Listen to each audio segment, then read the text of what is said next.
agricultural news from agview.net, EPA has announced the interim decision for Atrazine, marking the end of the registration review process and clearing the way for continued use of a key herbicide for Kansas farmers.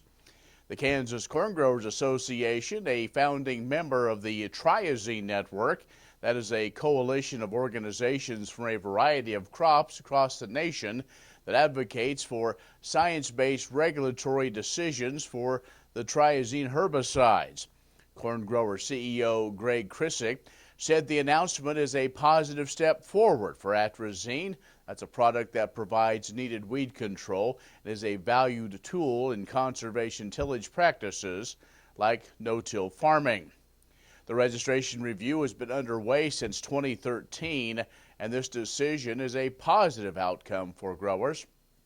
Atrazine ranks second in widely used herbicides that help farmers control weeds that rob crops of water and nutrients.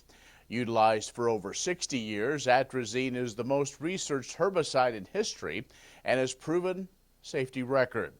The announcement concludes the registration review process, where EPA is required to periodically reevaluate existing pesticides under the Federal Insecticide, Fungicide, and Rodenticide Act, or FIFRA.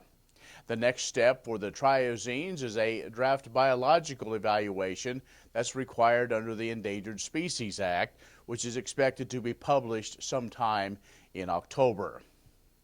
Well, the Federal Motor Carrier Safety Administration has extended the hours of service waiver through the end of 2020 for livestock haulers.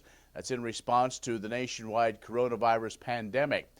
The exemption was due to expire mid-September, but then was extended through December 31st. Livestock feed haulers also are included in this extension, but only those that are transporting a finished feed product. If you're hauling feed ingredients, are ineligible for the waiver. So drivers wishing to haul under this exemption should probably print and keep in their cab a copy of the expanded emergency declaration.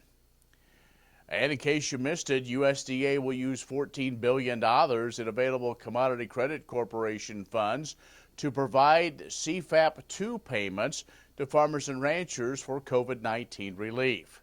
This funding would also provide an additional shot to the Farmers to Families Food Box program. Now, sign up for CFAP2 is open, and it goes through December 11th of this year.